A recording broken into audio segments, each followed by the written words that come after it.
আসসালামু আলাইকুম সবাইকে ওয়েলকাম করছি মুন্নিজ ইজি কুকিংয়ে। আশা করছি সবাই ভালো আছেন। আজকে আমি নিয়ে আসছি নুডলস, আর এই নুডলসটা আমি করেছি চিকেন দিয়ে স্পেশালি। সাথে আমি কিছু নর্মাল কিছু ভেজিটেবলস রেখেছি। আর আমি এই নুডলসটা কিভাবে রেস্টুরেন্টের স্বাদে বাসায় করা যায় সেই কথা চিন্তা করেই আমি নুডলসটা আজকে করেছি।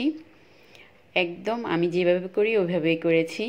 আশা করছি আপনাদের কাছে ভালো লাগবে এবং আপনারা আপনাদের রেস্টুরেন্টের স্বাদটা পেয়ে যাবেন। তো চলুন এর জন্য আমি কি করছি। এর জন্য চুলায় একটি পাতিল বসিয়ে আমি পর্যাপ্ত পানি দিয়েছি, দিয়ে আমি এখানে কিছু নুডলস দিয়ে দিয়েছি। নুডলসগুলোকে আমি ভাগ করে নেই, লম্বা লম্বায় দিয়ে দিয়েছি। এরপরে যখন এটা সিদ্ধ হতে শুরু করবে, পানিগুলো ফুটতে শুরু করবে, তখনই এটা সিদ্ধ হয়ে যাবে।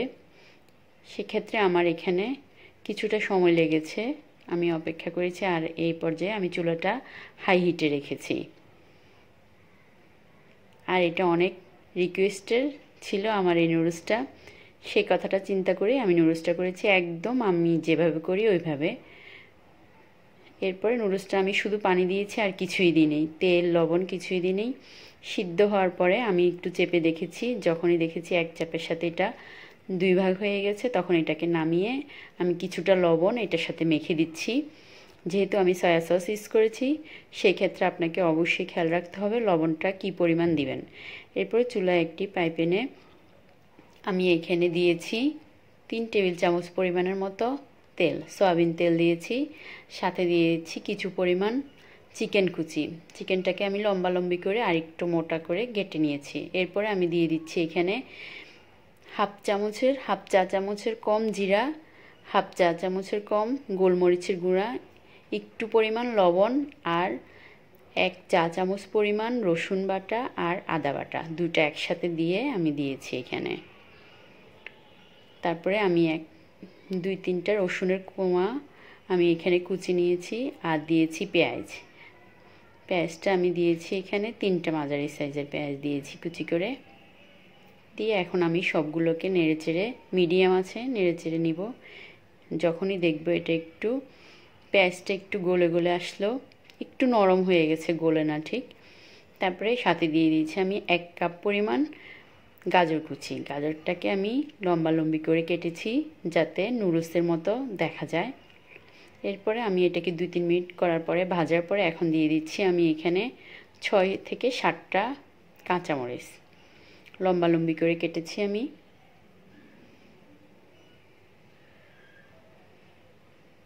এরপরে আমি এখানে দিয়ে দিচ্ছি ক্যাপসিকাম কুচি। ক্যাপসিকামটাকে আমি এখানে হাফ কাপ নিয়েছি। তারপরে দিয়ে দিচ্ছি আমি হাফ কাপ পরিমাণ টমেটোটাকেও আমি একইভাবে কেটেছি।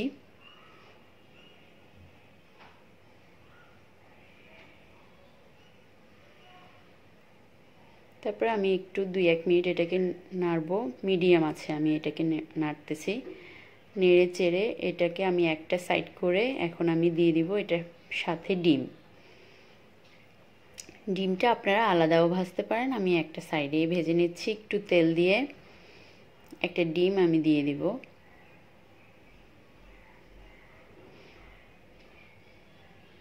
দিয়ে আমি ডিমটাকে একদম ছোট সাইজ করব না, এটাকে আমি একটু বড়ই রাখবো ডিমটাকে।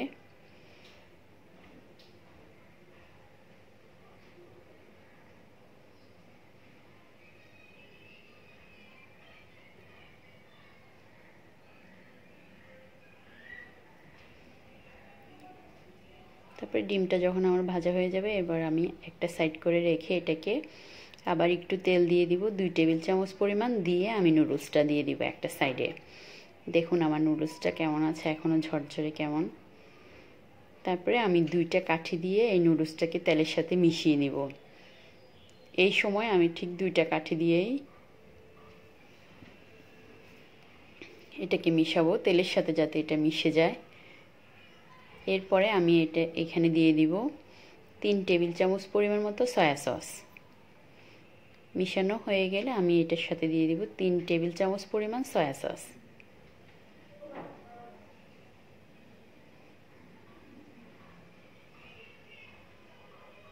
সয়া সসটা দিয়ে দিচ্ছি আমি। তারপরে দিয়ে দিব আমি হাফ চা চামচ পরিমাণ গোলমরিচের গুঁড়া। আমি এখানে কালো গোলমরিচের গুঁড়া ইউজ করেছি, আপনারা সাদাটা চাইলে সাদাটাও করতে পারেন। এরপরে এখন আমি আবার এটাকে মিশিয়ে নিব। এই পর্যায়ে চুলার আঁচটা আমি মিডিয়াম থেকে কমে রেখেছি। তারপরে এখন শুধু আমি সবগুলোকে একসাথে মিশাবো। সেই ক্ষেত্রে আমি 2টা কাঠি ইউজ করেছি, তাহলে মিশাতে একটু সুবিধা হয়।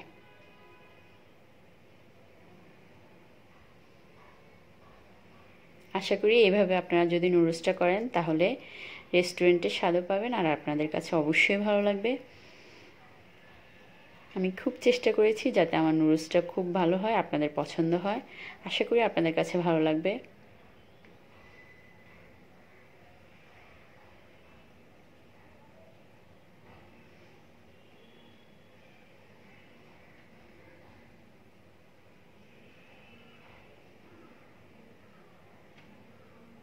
শেষ আমার রান্না করা এটা।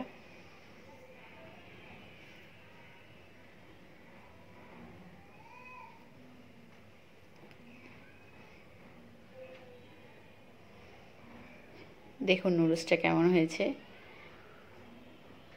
আর আমার রেসিপি যদি আপনাদের কাছে ভালো লাগে তাহলে অবশ্যই আমার চ্যানেলটি সাবস্ক্রাইব করবেন, লাইক কমেন্ট শেয়ার করতে ভুলবেন না। আর আমার নুডলসটা আপনারা হুবহুব রেসিপিতে করবেন, তাহলে আপনারা রেস্টুরেন্টের স্বাদ পাবেন। আশা করি আপনাদের কাছে ভালো লাগবে। আমি এইভাবেই সবসময় নুডলস করি বাসায়।